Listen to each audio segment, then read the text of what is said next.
असलामुअलैकुम की हाल है साਰਿਆਂ ਦਾ ठीक ठाक हो सेहत ठीक है। अल्लाह ताला ਤੁਹਾਨੂੰ ਸਭ ਨੂੰ ਆਪਣੇ ਹਿਫਜ਼ ਓ ਈਮਾਨ 'ਚ ਰੱਖੇ ਤੇ ਆਪਣੀ ਸਿਹਤ ਦਾ ਖਿਆਲ ਰੱਖਿਆ ਕਰੋ। ਤੁਸੀਂ ਅਗਰ ਯੂਰਪ 'ਚ ਕਾਰੋਬਾਰ ਕਰਨਾ ਚਾਹੁੰਦੇ ਹੋ, ਤੁਹਾਨੂੰ ਪਤਾ ਹੈ ਕੋਈ 2 4 5 ਸਾਲ ਘਰ ਪੈਸੇ ਨਾ ਟੋਰੋ ਤੇ ਤਾਂ ਜਾ ਕੇ ਤੁਸੀਂ ਕੋਈ ਛੋਟਾ ਮੋਟਾ ਕਾਰੋਬਾਰ ਕਰ ਸਕਦੇ ਹੋ।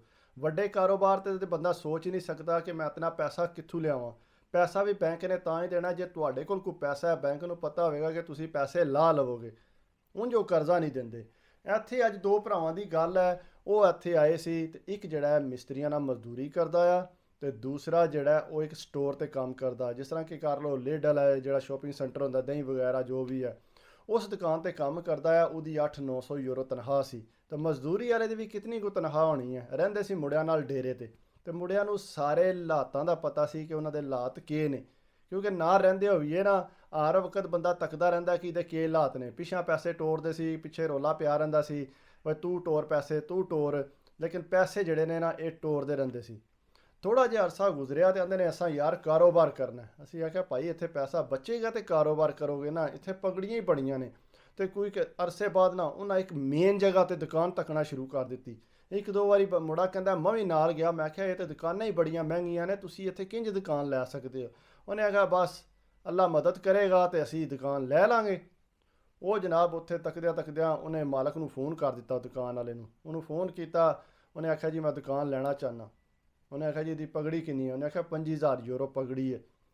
ਉਹਨੇ ਆਖਿਆ ਠੀਕ ਆ। ਉਹਨੇ ਗੱਲਬਾਤ ਕੀਤੀ। ਉਸ ਬਾਅਦ 'ਚ ਮੁੰਡਾ ਕਹਿੰਦਾ ਮੈਨੂੰ ਕੋਈ ਪਤਾ ਨਹੀਂ, ਮਾਲਕ ਨੇ ਮੇਰੇ ਸਾਹਮਣੇ ਇਹੀ ਗੱਲ ਕੀਤੀ ਸੀ। ਉਸ ਤੋਂ ਬਾਅਦ ਜਨਾਬ ਉਹਨੇ ਕੰਟਰੈਕਟ ਕੀਤਾ, ਉਹਨੇ ਦੁਕਾਨ ਲੈ ਲਈ। ਡੇਰੇ 'ਤੇ ਆ ਕੇ ਗੱਲਾਂ ਹੋਣ ਲੱਗ ਪਈਆਂ ਕਿ ਜੀ ਮੈਂ ਦੁਕਾਨ ਉਹ ਲੈ ਲਈ ਹੈ। ਜਿਹੜਾ ਬੰਦਾ ਸੁਣੇ ਉਹਨੇ ਆਖਿਆ ਯਾਰ 5000 ਯੂਰੋ ਪਗੜੀ ਸੀ ਉਸ ਦੁਕਾਨ ਦੀ, ਤੇ ਉਸ ਤੋਂ ਬਾਅਦ ਦੁਕਾਨ ਹੀ ਬੜੀ ਵੱਡੀ ਹੈ ਤੇ ਤੂੰ ਉਹਦੇ 'ਚ ਸਮਾਨ ਕਿੰਝ ਪਾਏਂਗਾ? ਉਹਨੇ ਆਖਿਆ ਜਿਸ ਤਰ੍ਹਾਂ ਦੁਕਾਨ ਲਈ ਹੈ ਉਸ ਤਰ੍ਹਾਂ ਸਮਾਨ ਵੀ ਮੈਂ ਪਾ ਲਾਂਗਾ। ਉਹ ਜਨਾਬ ਹਰ ਬੰਦਾ ਸੋਚੇ ਯਾਰ ਇਹਨਾਂ ਕੋਲ ਇੰਨਾ ਪੈਸਾ ਆ ਕਿੱਥੋਂ ਗਿਆ? ਕਰਦੇ ਤੇ ਮਜ਼ਦੂਰੀ ਨੇ ਤੇ ਪੈਸੇ ਪਿਛਾਂ ਲਾਜ਼ਮੀ ਟੋਰਦੇ ਨੇ, ਤੇ ਇਹਨਾਂ ਕੋਲ ਇਤਨਾ ਪੈਸਾ ਆਇਆ ਕਿੱਥੋਂ? ਬਹਰਹਾਲ ਨਾ ਉਹਨਾਂ ਨੇ ਜਨਾਬ ਤੱਕਦਿਆਂ ਤੱਕਦਿਆਂ ਦੁਕਾਨ ਲਈ। ਉਹਨੂੰ ਜਨਾਬ ਮਹੀਨੇ ਡੇਢ 'ਚ ਦੁਕਾਨ ਨੂੰ ਫੁੱਲ ਕਰ ਦਿੱਤਾ ਤੇ ਹੋਰ ਛੱਡ ਕੇ ਆਪੂ ਬਜ਼ਾਤੇ ਖੁਦ ਸਮਾਨ ਵੀ ਨਹੀਂ ਸੈੱਟ ਕੀਤਾ, ਬੰਦਿਆਂ ਕੋਲੋਂ ਸੈੱਟ ਕਰਾਇਆ ਸਮਾਨ। ਬੰਦੇ ਸਾਰੇ ਸਿਰ ਨੂੰ ਹੱਥ ਮਾਰਨ। ਉਹਨਾਂ ਆਂਦੇ ਨੇ ਯਾਰ ਦੱਸੋ ਤੁਸਾਂ ਕੋਈ ਪਾਊਡਰ ਵੇਚਿਆ ਜਿਹੜੀ ਇੰਨੀ ਮਹਿੰਗੀ ਦੁਕਾਨ ਲੈ ਲਈ ਜੇ ਮੇਨ ਜਗ੍ਹਾ ਤੇ, ਉਸ ਤੋਂ ਬਾਅਦ ਉੱਥੇ ਇੰਨਾ ਮਾਲ ਪਾਇਆ ਜੇ? ਉਹਨੇ ਆਖਿਆ ਬਸ ਯਾਰ ਮਿਹਨਤ ਕੀਤੀ ਹੋਵੇ ਨਾ, ਕੋਈ ਬੈਂਕ ਨੇ ਕਰਜ਼ਾ ਦਿੱਤਾ ਹੈ, ਕੋਈ ਭਰਾਵਾਂ ਨੇ ਮਦਦ ਕੀਤੀ ਹੈ ਅੱਗੇ ਪਿੱਛੇ ਯਾਰਾਂ ਦੋਸਤਾਂ ਨੇ, ਤੇ ਦੁਕਾਨ ਅਸਾਂ ਲੈ ਲਈ ਹੈ। ਉਹਨੇ ਆਖਿਆ ਯਾਰ ਦੋਸਤ ਕਿੰਨੀ ਕੁ ਮਦਦ ਕਰ ਸਕਦੇ ਨੇ? ਇਹਦਾ ਤਾਂ ਇੱਕ ਮਹੀਨੇ ਦਾ 1500-1600 ਕਿਰਾਇਆ ਹੋਣਾ, ਤੁਸੀਂ ਕਿਸ ਤਰ੍ਹਾਂ ਲੈ ਸਕਦੇ ਹੋ? ਉਹਨੇ ਆਖਿਆ ਬਸ ਯਾਰ ਦੁਆ ਕਰਿਆ ਕਰ। ਉਹਨੇ ਆਖਿਆ ਠੀਕ ਹੈ। ਬੰਦੇ ਚੁੱਪ ਕਰ ਗਏ। ਬਹਰਹਾਲ ਖੁੜਕਦੀ ਸਾਰਿਆਂ ਨੂੰ ਸੀ ਕਿ ਇਹਨਾਂ ਨੇ ਸਟੋਰ ਬਣਾ ਕਿੰਝ ਲਿਆ।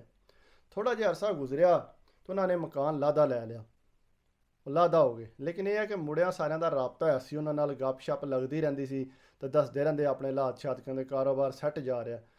ਤੇ ਕੋਈ ਥੋੜ੍ਹਾ ਅਰਸਾ ਹੋਇਆ ਤੇ ਉਹਨਾਂ ਦੇ ਨੰਬਰ ਦੋਵਾਂ ਦੇ ਬੰਦ ਹੋ ਗਏ। ਜਿਹੜਾ ਬੰਦਾ ਰਾਬਤਾ ਕਰੇ ਉਹਦਾ ਰਾਬਤਾ ਕੋ ਨਾ ਹੋਵੇ। ਬੰਦੇ ਆਂਦੇ ਯਾਰ ਗਏ ਕਿੱਧਰ ਨੇ ਦੋਏ ਭਰਾ? ਮੁੰਡਾ ਹੀ ਕਹਿੰਦਾ ਕਿਉਂ ਨਾ ਮੈਂ ਇਹਦੇ ਸਟੋਰ ਤੋਂ ਚੱਕਰ ਲਾ ਕੇ ਆਵਾਂ। ਜੇ ਸਟੋਰ ਤੇ ਗਿਆ ਤਾਂ ਅੱਗੇ ਸਟੋਰ ਸੀਲ ਹੋਏ ਆ, ਉੱਤੇ ਪੁਲਿਸ ਵਾਲਿਆਂ ਪਰਚੀ ਲਾ ਕੇ ਤਾਂ ਬੰਦ ਕਰ ਦਿੱਤੇ ਆ, ਸੀਲ ਕਰ ਦਿਓ, ਟੱਚ ਨਹੀਂ ਨੂੰ ਕਰਨਾ। ਉਹ ਜਨਾਬ ਅੱਗੂ ਪਿੱਛੋਂ ਪੁੱਛਣਾ ਸ਼ੁਰੂ ਕਰ ਦਿੱਤਾ। ਨਾਲ ਦੁਕਾਨਾਂ ਸ਼ਾਨਾਂ ਵਾਲਿਆਂ ਕੋਲ ਪੁੱਛਿਆ। ਉਹਨਾਂ ਕਿਹਾ ਸਾਨੂੰ ਕੋਈ ਪਤਾ ਨਹੀਂ, ਸਾਨੂੰ ਇਹ ਪਤਾ ਕਿ ਪੁਲਿਸ ਆਈ ਹੈ। ਤਾਂ ਉਹਨਾਂ ਨੇ ਆ ਕੇ ਇਹਨਾਂ ਨੂੰ ਹੱਥ ਖੜੀ ਲਾਈ ਹੈ ਤੇ ਲੈ ਗਏ। ਉਹ ਜਨਾਬ ਥੋੜ੍ਹਾ ਅਰਸਾ ਗੁਜ਼ਰਿਆ ਤੇ ਪਤਾ ਕੀਤਾ ਕਿਸੇ ਕੋਲੋਂ। ਉਹਨਾਂ ਆਖਿਆ ਜੀ ਜਿਹੜਾ ਭਰਾ ਸਟੋਰ 'ਤੇ ਕੰਮ ਕਰਦਾ ਸੀ ਨਾ, ਉਹ ਸਟੋਰ ਤੋਂ ਮਾਲ ਕੱਢਦਾ ਰਿਹਾ। ਮਾਲ ਕਿਸ ਤਰ੍ਹਾਂ ਕੱਢਦਾ ਰਿਹਾ? ਉਹ ਇਹ ਕਰਦਾ ਸੀ ਕਿ ਜਿਹੜੇ ਜਿਸ ਵੇਲੇ ਮਾਰਦੇ ਸੀ ਨਾ ਮਸ਼ੀਨ ਵਿੱਚ, ਆਪਣੇ 5-7 ਬੰਦੇ ਰੱਖੇ ਸੀ ਨੇ, ਉਹ ਆਉਂਦੇ ਸੀ ਸਮਾਨ ਲੈ ਕੇ, ਵਿੱਚ ਕੁਝ ਚੀਜ਼ਾਂ ਮਾਰਦੇ ਸੀ, ਕੁਝ ਨਹੀਂ ਸੀ ਮਾਰਦੇ। ਤੇ ਉਸ ਤੋਂ ਬਾਅਦ ਜਿਹੜਾ ਪਿੱਛੇ ਟਰੱਕ ਵਾਲਾ ਆਉਂਦਾ, ਸਮਾਨ ਆਉਂਦਾ ਨਾ, ਪਿੱਛੇ ਜਾਂਦਾ ਤੇ ਪਿੱਛੋਂ ਗੱਡੀ ਵਿੱਚ ਸਮਾਨ ਪਾਉਂਦੇ ਸੀ ਤੇ ਉੱਥੋਂ ਨਿਕਲ ਜਾਂਦੇ ਸੀ। ਉੱਥੇ ਕੈਮਰਾ ਕੋਈ ਨਹੀਂ ਸੀ ਲੱਗੇ ਆ। ਉਹਨਾਂ ਆਖਿਆ ਕਾਫੀ ਦੇਰ ਇਹ ਕੰਮ ਕਰਦੇ ਰਹੇ ਨੇ ਤੇ ਕੋਈ ਥੋੜ੍ਹਾ ਜਿਹਾ ਅਰਸਾ ਗੁਜ਼ਰਿਆ। ਉਹਨਾਂ ਨੇ ਜਿਸ ਵੇਲੇ 6 ਮਹੀਨੇ ਬਾਅਦ ਉਹ ਕੈਲਕੂਲੇਸ਼ਨ ਕਰਦੇ ਨੇ ਨਾ ਸਮਾਨ ਦੀ ਕਿ ਕਿੰਨਾ ਕੁ ਸਮਾਨ ਜਿਹੜਾ ਸਾਡਾ ਹੈ, ਉਹਨਾਂ ਦੇਖਿਆ ਇਹ ਤਾਂ ਬੜਾ ਨੁਕਸਾਨ ਹੋਇਆ ਸਮਾਨ ਦਾ।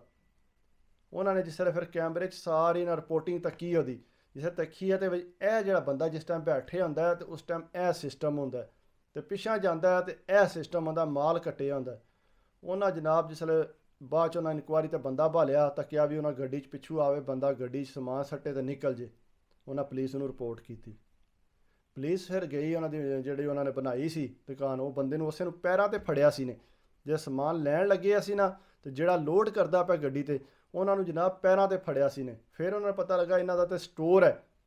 ਉਹਨਾਂ ਜਨਾਬ ਫਿਰ ਉਹ ਸਟੋਰ ਸੀਲ ਕੀਤਾ, ਇਹਨਾਂ ਦਾ ਸਮਾਨ ਸਾਰਾ ਜ਼ਬਤ ਕੀਤਾ ਤੇ ਇਹਨਾਂ ਦੋਵਾਂ ਭਰਾਵਾਂ ਨੂੰ ਪਕੜ ਲਿਆ। ਯਾਨੀ ਕਿ ਇਹਨਾਂ ਦਾ ਟੋਟਲੀ ਜਿਹੜਾ ਨੇ ਇਹਨਾਂ ਨੂੰ ਬੌਂਡ ਕਰ ਦਿੱਤੀ ਉਹਨੇ। ਤਕਰੀਬਨ 1.5 ਸਾਲ ਬਾਅਦ ਬਾਹਰ ਨਿਕਲੇ ਨੇ ਤੇ ਉਸ ਤੋਂ ਬਾਅਦ 2 ਲੱਖ ਯੂਰੋ ਇਹਨਾਂ ਤੇ ਜਿਹੜਾ ਇਹਨਾਂ ਦੇ ਦੇਣ ਆਇਆ, ਜਿਹੜਾ ਉਸ ਮਾਰਕੀਟ ਦਾ ਨੁਕਸਾਨ ਹੋਇਆ। 2 ਲੱਖ ਕਹਿੰਦੇ ਤੁਸੀਂ ਦੇਣਾ ਹੈ। ਇਹ ਆਂਦੇ ਨੇ ਸਾਡੇ ਕੋਲ 2 ਲੱਖ ਕੋ ਨਹੀਂ। ਉਹਨਾਂ ਆਖਿਆ ਬਾਹਰ ਜਿਸ ਤਰ੍ਹਾਂ ਵੀ ਹੈ ਜੋ ਵੀ ਤੁਸੀਂ ਇੱਥੇ ਕਮਾਉਣਾ ਨਾ ਉਹਦੇ 'ਚੋਂ ਇਤਨਾ ਹਿੱਸਾ ਜਿਹੜਾ ਹੈ ਉਹ ਤੁਸੀਂ ਲਾਜ਼ਮੀ ਜਮ੍ਹਾਂ ਕਰਾਉਣਾ ਕਰਨਾ। ਲੇਕਿਨ ਉਹ ਅਦਾਲਤ ਨੇ ਛੱਡ ਤੇ ਦਿੱਤਾ। ਲੇਕਿਨ ਜਿਸੇ ਤਨਖਾਹ ਆਉਂਦੀ ਉਹਦੇ 'ਚੋਂ ਇੰਨਾ ਹਿੱਸਾ ਜਿਹੜਾ ਤੁਸੀਂ ਕੱਟ ਦੇਣਾ। ਲੇਕਿਨ ਸਮਝ ਨਹੀਂ ਆਉਂਦੀ ਬੰਦੇ ਇਸ ਤਰ੍ਹਾਂ ਦੇ ਕੰਮ ਕਿਉਂ ਕਰਦੇ ਨੇ। ਪਹਿਲਾਂ ਤਾਂ ਬੜੇ ਖੁਸ਼ ਹੋਏ, ਕਾਰੋਬਾਰ ਬਣ ਗਿਆ, ਲੇਕਿਨ ਜਿਸ ਵੇਲੇ ਫੜਨ ਹੋਏ ਨੇ ਸਭ ਕੁਝ ਜ਼ੀਰੋ ਹੋ ਗਿਆ। ਤੇ ਬੰਦਾ ਇੰਦਾ ਕੰਮ ਕਰੇ ਹੀ ਕਿਉਂ। ਹੁਸ਼ਿਆਰੀਆਂ ਵੀ ਉਨੀਆਂ ਕੋ ਕਰਨੀਆਂ ਚਾਹੀਦੀਆਂ ਜਿੰਨੀਆਂ ਕੋ ਬੰਦਾ ਐਬ ਹੈ।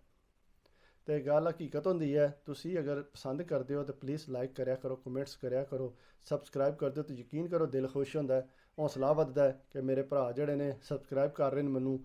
ਤੇ ਬਾਕੀ ਦੁਆਵਾਂ 'ਚ ਯਾਦ ਰੱਖਿਓ, ਆਪਣਾ ਖਿਆਲ ਰੱਖਿਓ। ਅੱਲਾ ਹਾਫਿਜ਼।